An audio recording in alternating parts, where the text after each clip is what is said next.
ಈ ಕಾರ್ಯಕ್ರಮದ ವೇದಿಕೆ ಮೇಲಿರುವಂತಹ ಕರ್ನಾಟಕ ವಿಧಾನಸಭೆಯಲ್ಲಿ ವಿರೋಧ ಪಕ್ಷದ ಉಪನಾಯಕರಾಗಿರುವಂತಹ ಶ್ರೀ ಅರವಿಂದ ಬೆಲ್ಲದವರ ಅತ್ಯಂತ ಕ್ರಿಯಾಶೀಲ ಶಾಸಕರು ಹಾಗೂ ಮೊದಲನೇ ಬಾರಿಯ ಶಾಸಕರಾಗಿ ತಕ್ಷಣ ವಿಧಾನಸಭೆಯಲ್ಲಿ ಬಹಳ ಪ್ರಖರವಾಗಿ ನಮ್ಮ ಹುಬ್ಬಳ್ಳಿ ಧಾರವಾಡದ ವಿಚಾರವನ್ನ ಧೈರ್ಯವಾಗಿ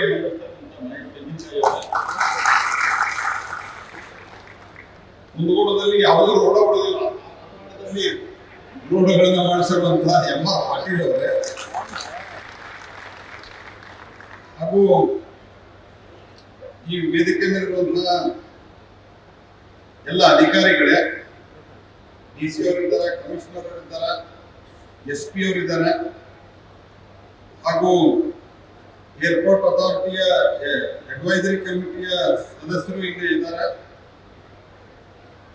ವಿಶ್ವನಾಥ್ ಸೋಮಾಪುರ್ ಅವರು, ಸುನೀಲ್ ನಲ್ವಡೆ ಅವರು, ಹಾಗೂ ಸತೀಶ್ ಮನವಳ್ಳಿ ಅವರು, ಕೌಸ್ತುಭ್ ಸಂಶಿಕರ್ ಅವರು, ಜಯರಾಮ್ ಶೆಟ್ಟಿ ಅವರು, ಇವರೆಲ್ಲರಿಗೂ ನಾನು ವಿಶೇಷವಾದಂತಹ ಧನ್ಯವಾದ ಅರ್ಪಿಸ್ತೇನೆ. ಯಾಕಂದ್ರೆ ಸಾಕಷ್ಟು ಆಸಕ್ತಿಯನ್ನು ತೆಗೆದುಕೊಂಡು ಈ ಡಿಸೈನು ಇಲ್ಲಿ ಹಾಕಿದ್ದಾರೆ. ನೀವು ಇದನ್ನು ಬುಕ್ಕ ನೋಡಿ ಹೋಗ್ಬೋದು. ಈ ಡಿಸೈನ್ ಮಾಡಲಿಕ್ಕೆ ಸರ್ಕಾರಿ ವ್ಯವಸ್ಥೆ ಒಳಗೆ ಸಾಮಾನ್ಯವಾಗಿ ಅದರದ್ದೇ ಆದಂಥ ಒಂದು ಸಿಸ್ಟಮ್ದಾಗ ಮಾಡಿಬಿಡ್ತಾರೆ.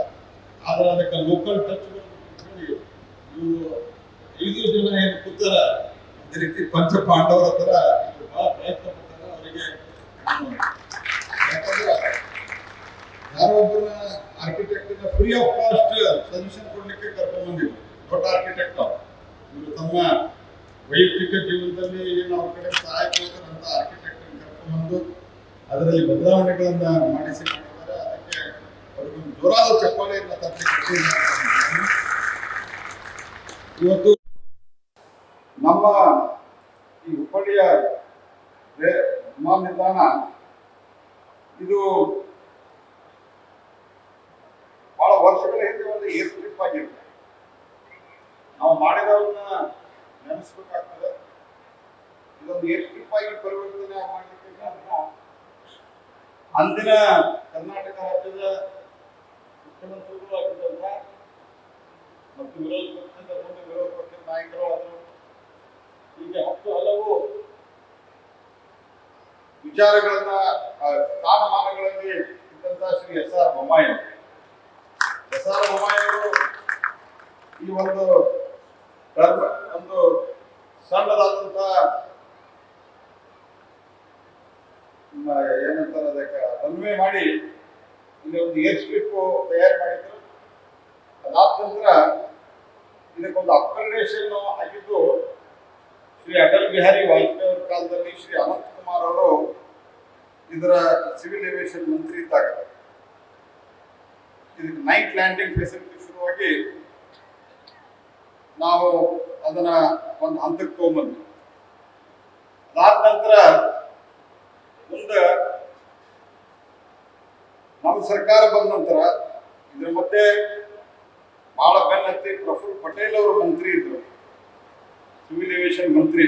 ನನಗೆ ಅವ್ರಿಗೆ ವೈಯಕ್ತಿಕವಾಗಿ ಸಾಕಷ್ಟು ಸ್ನೇಹ ಇದ್ದಿದ್ದರಿಂದ ಪ್ರಫುಲ್ ಪಟೇಲ್ ಅವರಿಗೆ ನಾನು ಹೇಳಿ ನಮ್ಮ ವಿಮಾನ ನಿಲ್ದಾಣಕ್ಕೆ ಒಂದು ಕಾಯಕಲ್ಪವನ್ನು ಮಾಡಬೇಕು ಅಂತಂದಾಗ ಅವರು ಓಕೆ ಅಂದರು. ಆದ್ರೆ ಮುಂದೆ ಅವ್ರ ಸರ್ಕಾರ ಹೋಯ್ತು.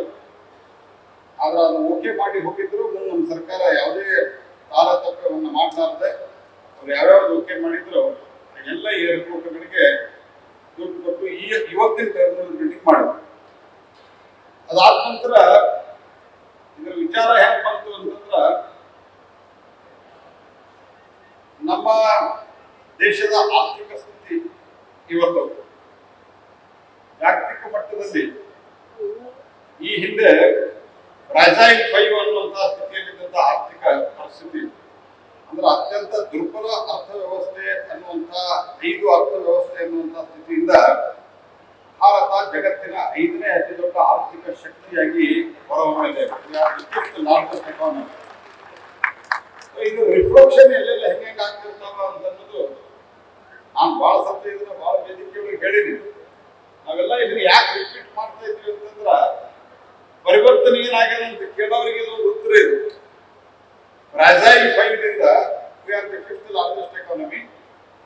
we are going to be the third largest economy of the world in coming 2-3 years.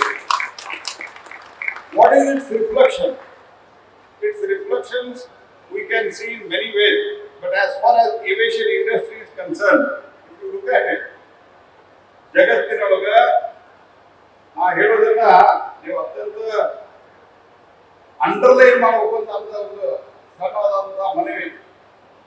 1,000 ವಿಮಾನವನ್ನ ಕೊಟ್ಟಂತ ಅರವಿಂದ್ ಬ್ರದರ್ಸ್ 1,000 ವಿಮಾನವನ್ನ ಆರ್ಡರ್ ಕೊಟ್ಟಂತದ್ದು ಯಾವುದಾದ್ರೂ ಒಂದು ದೇಶ ಇವತ್ತಿನ ಪರಿಸ್ಥಿತಿಯೊಳಗೆ ಜಗತ್ತಿನೊಳಗಿದ್ರ ಅದು ಕೇವಲ ಭಾರತ ಆಗ್ತದೆ. 1,000 ವಿಮಾನಗಳನ್ನು 1,000 aircraft have placed the order. ಅದಲ್ಲದೆ ಯುದ್ಧ ವಿಮಾನಗಳು ಇತ್ಯಾದಿ ಬೇರೆ ಕೊಟ್ಟಿದ್ದೀವಿ ನಾವು.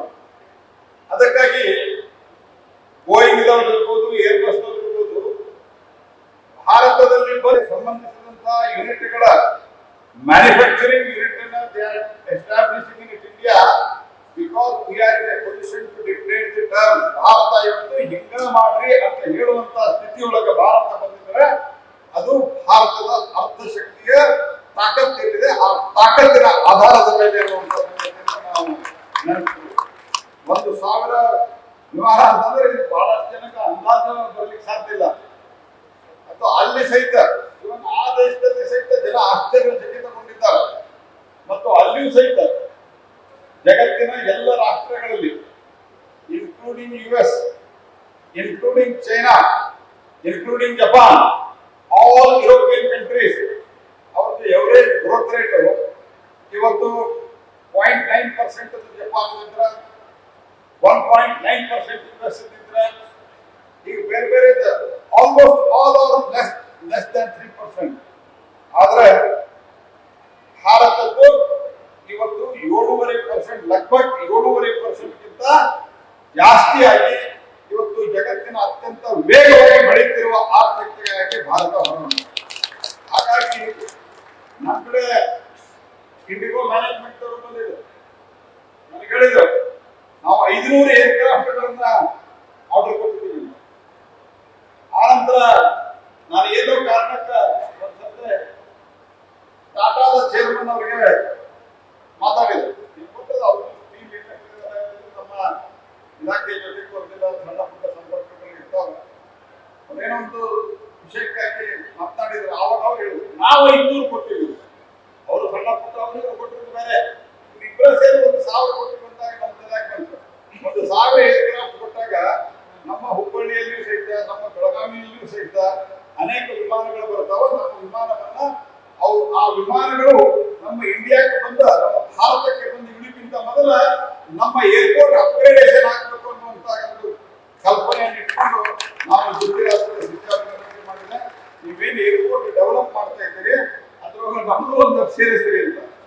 ಅದಕ್ಕೆ ಅವ್ರು ಹೇಳಿದ್ರು ನಾವೆಲ್ಲರೂ ಸೇರಿ ಪ್ರಧಾನಮಂತ್ರಿಗಳಿಗೆ ಮನವಿ ಮಾಡೋಣ, ಬಹಳ ದೊಡ್ಡ ಪ್ರಾಜೆಕ್ಟ್ಗಳಿಗೆಲ್ಲ 100, 400, 500 ಕೋಟಿ ರೂಪಾಯಿ ಬೇಕಾಗ್ತಂತ. ಅವರು ಪ್ರಧಾನಮಂತ್ರಿಗಳಿಗೂ ಮನವಿ ಮಾಡಿದಾಗ ಪ್ರಧಾನಮಂತ್ರಿಗಳು ಇದನ್ನ ಬಹಳ ಸಹರ್ಷದಿಂದ, ಅತ್ಯಂತ ಸಂತೋಷದಿಂದ ಒಪ್ಪಿ 340 ಕೋಟಿ ರೂಪಾಯಿಯನ್ನ ನಮಗೆ ಕೊಟ್ಟಿದ್ದಾರೆ. ಅದಕ್ಕೆ ಜೋರಾಗಿ ಚಪ್ಪಾಳೆ ಕೊಟ್ಟು ಪ್ರಧಾನಮಂತ್ರಿಗಳು. ಇದರಲ್ಲಿ ಈಗ 3 ವಿಮಾನಗಳ ಪಾರ್ಕಿಂಗ್ ವ್ಯವಸ್ಥೆ ಇದೆ, 10 ವಿಮಾನಗಳ ಪಾರ್ಕಿಂಗ್ ವ್ಯವಸ್ಥೆಯನ್ನ ನಾವು ಮಾಡ್ತಾ ಇದ್ದೇವೆ. ಮತ್ತು ಉಳಿದಂತೆ 4 ಏರೋಬ್ರಿಡ್ಜ್ಗಳಿದಾವೆ.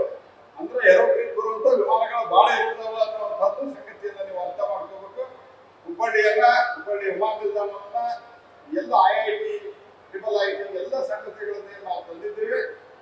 ಅವನ್ನೆಲ್ಲವನ್ನು ಗಮನದಲ್ಲಿ ಇಟ್ಕೊಂಡು ಇದನ್ನ ನಿಜವಾದ ಅರ್ಥದಲ್ಲಿ ಇವತ್ತು 8ನೇ ದೊಡ್ಡ ಸಿಟಿ ಅಂತಿದೆ, ನಿಜವಾದ ದೊಡ್ಡ ಸಿಟಿಯಾಗಿ ಮಾಡಿ, ಮೆಗಾ ಸಿಟಿಯನ್ನು ಮಾಡಿ ಮುಂದಿನ ದಿವಸಗಳಲ್ಲಿ ಪರಿವರ್ತನೆಯನ್ನು ಮಾಡ್ತೇವೆ. ಅದರಿಂದ ಉದ್ಯೋಗ ಅವಕಾಶಗಳು ಬಹಳ ದೊಡ್ಡ ಪ್ರಮಾಣದಲ್ಲಿ ಲಭ್ಯ ಆಗ್ತವೆ ಅನ್ನುವಂಥ ಮಾತನ್ನು ಹೇಳ್ತಾ ಈ ಕಾರ್ಯಕ್ರಮವನ್ನು ನಡೆಸಲಿಕ್ಕೆ I am really thankful to all airport authority officials and also district officials for their cooperation, support and their active involvement. ಎಲ್ಲರಿಗೂ ಧನ್ಯವಾದ. ಪ್ರಧಾನಮಂತ್ರಿಗಳು ಜಯ ಆಗ್ತಾ ಇದ್ದಾರೆ. ನಮಸ್ಕಾರ.